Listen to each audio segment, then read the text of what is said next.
Don't never ever ever want to work right. I was trying to use this camera, but this old raggedy thing don't never want to work right. But anyway, today is January 31st, although this book came out yesterday on the 30th. For whatever reason, smiley face. Oh, I was going to say something else. Anyway, Amazon, I don't know, girl, they had a delay or something in Georgia, and I don't know, which I got some snow going on over there. But anyway, I got it a day late. But you know, I love me some J.D. Robb. And this is Dark in Death, which of course is book number 46.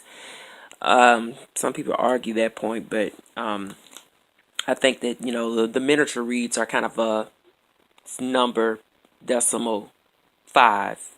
Anyway, yes, Dark in Death is here. I'm so excited. It looks nice. I'm praying that this year is going to be a good year of J.D. Robb in Death reads, because last year they weren't that great. But new look. I got a matte back. Some little goldness. I love the 3D effect. Nice cover. Nice cover as always. She don't ever do bad on that. Or publishers or whoever. Whoever, girl. And then they got this little 3D puzzle. You know, like that magic eye? I had to do this like off camera. But anyway, let's see what this mug is about. So, it was a stab in the dark. On a chilly February night during a screening of Psycho in Midtown Manhattan, someone sank an ice pick into the back of a Chanel Ryland's neck. I've seen this done before in some books. The ice pick thing, I saw it done in Rita Mae Brown's The Tale of the Tip-Off, I think, and another book, but I'm just off track. But anyway, then disappeared quietly into the crowds of drunks and tourists in Times Square. To Chanel's best friend, who had just slipped out of the theater for a moment to take a call, it felt as unreal as the ancient black and white movie up on the screen. But Chanel's blood ran red, and her death was anything but fictional. As Eve Dallas puzzles over a homicide that seems carefully planned yet oddly personal, she receives a tip from an unexpected source, an author of police thrillers who recognizes the crime from the pages of her own book.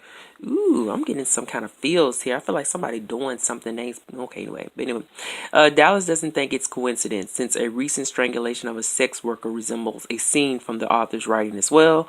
Cops look for patterns of behavior, similar weapons, similar MOs, but this killer seems to find inspiration in someone else's imagination.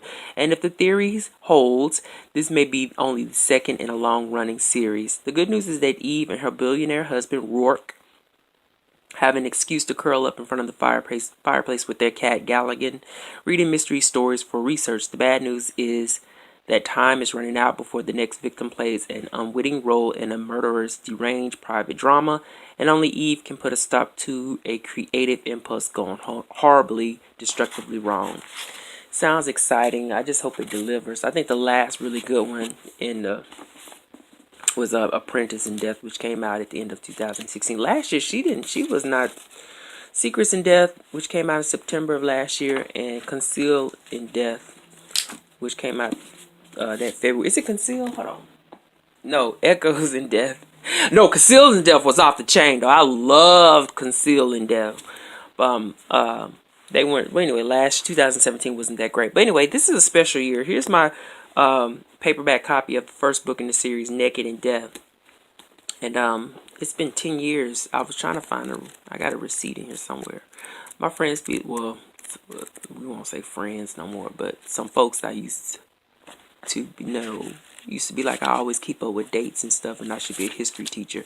But here's the receipt, and it shows that I finished this book on March 18th of 2018 at 7:19 p.m. I didn't really like this book.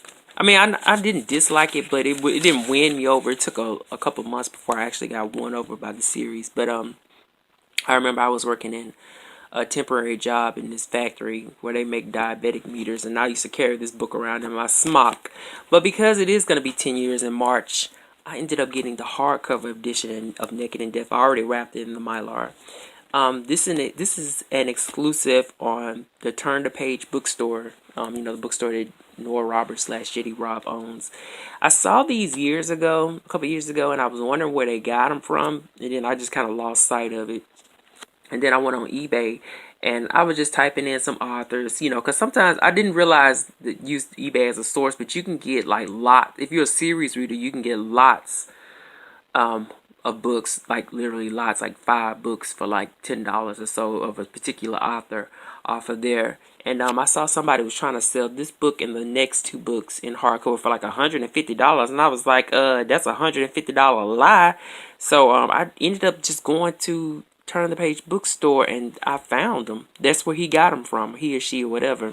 But anyway, she got the first 5 books in hardcover, and I went ahead and bought this. So it'll be my my little 10th year anniversary rereading of the series, and hopefully, or maybe I'll feel a little better about my, you know, my initial thoughts of the book. But anyway, I just want to share that for all you JD Robb fans. I hope you guys have gotten your copy, and child, I just hope Eve Dallas do it this year. Please, Lord, let this girl do it this year. Anyway, bye y'all.